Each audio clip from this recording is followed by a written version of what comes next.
Bonjour à tous, bienvenue sur Fan de Couteaux. Aujourd'hui, vidéo comparative de deux couteaux qui sortent du même moule, de la même usine.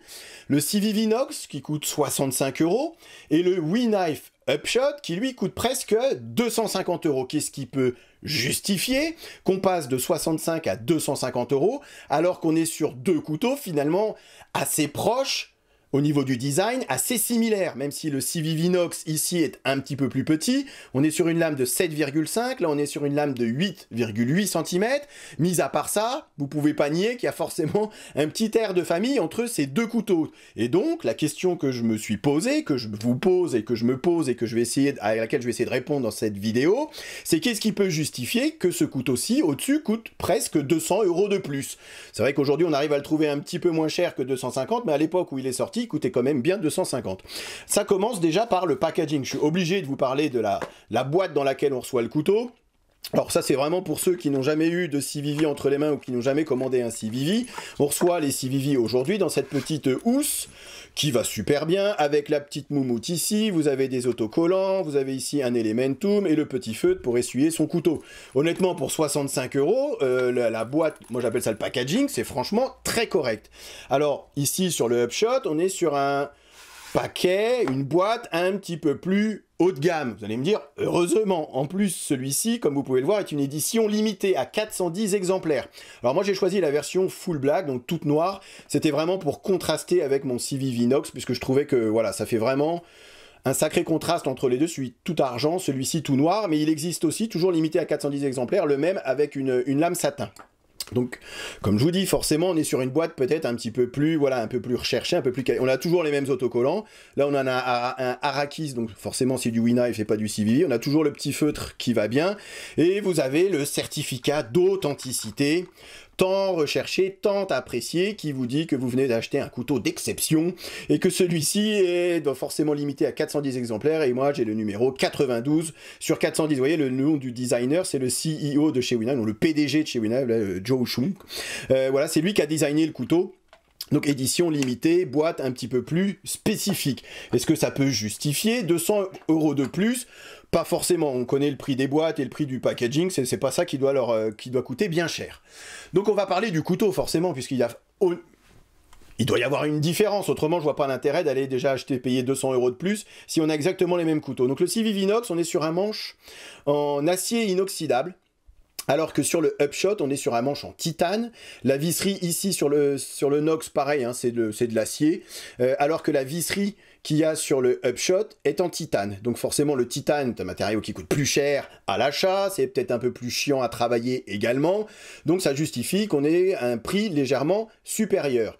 Je retourne le couteau. On est sur un frame lock sur les deux couteaux. Je vais parler du clip parce que c'est vraiment ce qui peut sauter aux yeux. Ce qui me dérange un petit peu, c'est qu'on est exactement sur la même implantation sur les deux couteaux. Vous voyez, avec le retour du clip ici qui dépasse sur les deux couteaux, et la forme du clip qui est à quelque chose près, quasiment identique également. Pareil ici, vous avez les deux trous, donc ça permet de dévisser les vis, puisque le clip est réversible sur les deux modèles. Et ensuite, ici, au lieu d'avoir un grand trou, vous avez trois petits trous.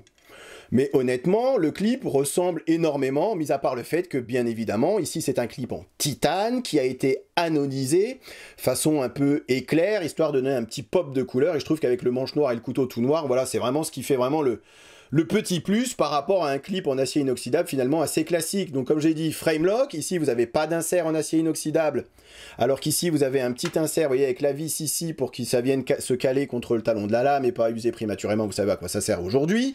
Donc effectivement, là il y a un petit peu de manip supplémentaire. Notez également le travail qui a été fait au niveau de la vis du pivot, avec ses rainures. Ça rajoute de la manipulation, du travail supplémentaire. Alors oui, du travail qui est fait par des machines, mais ça rajoute des étapes supplémentaires. Pareil au niveau de la découpe du frame. Ici, on est sur une découpe avec le Nox assez classique.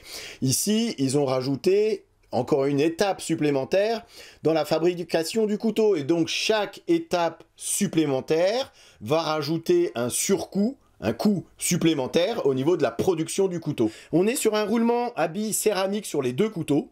Ça fonctionne très très bien. Alors ici on est sur un petit couteau avec une petite lame, donc beaucoup moins d'inertie au niveau de la lame, mais c'est vraiment très fluide. On est sur une détente comme toujours avec les Chinois réglée à la perfection, une ouverture vraiment explosif, ça marche très très fort. Ici pareil, on est donc roulement à billes céramique avec une lame un peu plus grande, donc un peu plus d'inertie.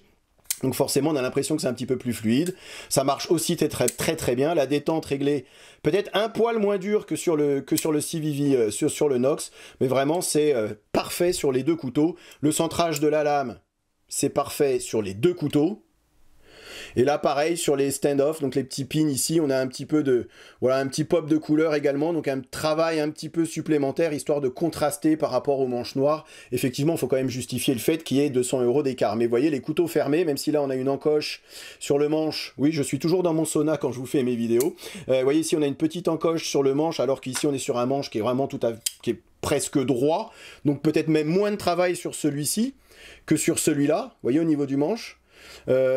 Voilà, bon, ça me gêne pas forcément, parce que là, on est vraiment dans la recherche de la simplicité, de la fluidité de la ligne. Je trouve que la ligne de ce couteau, elle est juste magnifique. Et pareil, sur le niveau de la lame, et je terminerai avec la lame, on a toujours ce fichu finger choil ici, donc plus petit sur le Nox, assez grand sur le Upshot, mais vous voyez qu'au niveau de la lame, on reprend quand même quasiment les mêmes codes esthétiques, même si là on est sur une émouture creuse, là on est sur une émouture plate. Et bien évidemment, après, ça va être l'acier qui va faire aussi la différence et qui va justifier le tarif plus élevé du Upshot. Là, on est sur leur nouvel acier. Comme je vous avais dit, le D2 est en train de... Ah, je vous l'avais dit ça, hein, que le D2 allait commencer à disparaître. Donc, ils l'ont remplacé ici par du Nitro V.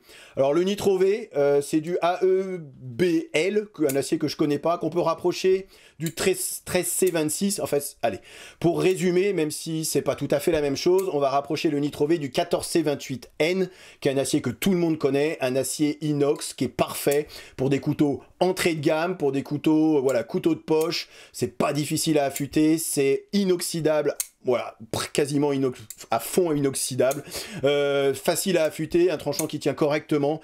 Voilà, pour un couteau à 65 €, c'est normal qu'on ait du Nitro V, qu'on ait du 14C28N, c'est très bien, on n'en demande pas plus.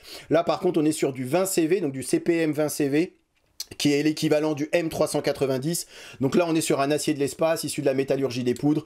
Effectivement, c'est un acier aussi inoxydable, mais de bien meilleure qualité, avec un tranchant qui va durer bien plus longtemps, une structure de grain aussi bien plus fine, ce qui peut justifier le fait qu'on est sur un acier plus cher, donc un couteau un peu plus cher, avec le fait qu'on soit sur du titane ici, et ici sur un acier inoxydable. Après, le fait qu'on doive rajouter 200 € pour un Upshot, qui a une différence de 200 € entre les deux couteaux, je peux pas vous dire à combien ça leur revient de produire un couteau comme celui-ci, à combien ça leur revient de produire un CVV, quelle est la marge qu'ils font sur un Upshot, quelle est la marge qu'ils font sur un CVV, j'en ai aucune idée, c'est secret j'imagine, enfin personne ne peut le savoir, mais voilà, je trouve que effectivement, mis à part l'emploi de matériaux, une boîte peut-être un peu plus qualitative, l'emploi de matériaux de meilleure qualité, c'est à peu près la seule différence qui va justifier l'écart de prix, puisqu'au niveau des finitions, au niveau de l'ajustement, au niveau du mécanisme, roulement céramique quand même sur les deux couteaux, niveau de l'explosivité, voilà, c'est exactement la même chose. Le centrage de la lame, il n'y a aucune différence.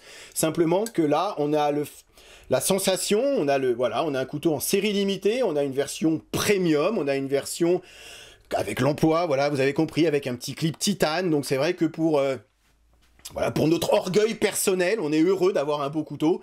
Maintenant, sachez que franchement, pour 95% des gens, le CVV Nox, il fait vraiment le travail. Malheureusement, il est, à mon sens, un poil petit.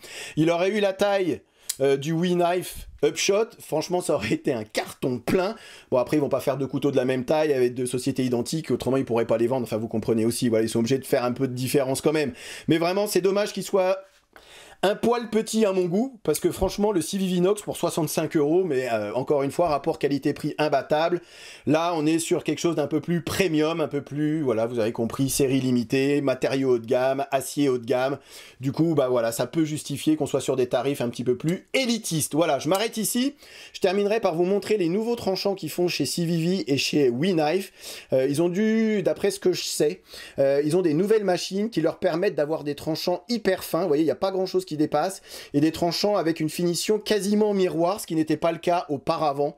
Donc ça aussi, c'est un truc qui est à préciser. C'est la même chose hein, sur le petit Nox que sur le WeKnife, et dorénavant, j'imagine qu'en tout cas, tous leurs tranchants seront encore plus beaux que ce qu'ils pouvaient être auparavant. Merci d'avoir regardé cette vidéo. Je vous dis à très bientôt sur Fan de Couteaux. Salut. Présentation, comparaison avec d'autres modèles et test de coupe en fin de vidéo, comme d'habitude. Ok, allez, voyons voir ce que ça donne. Rasoir. Encore une fois, les goûts et les couleurs.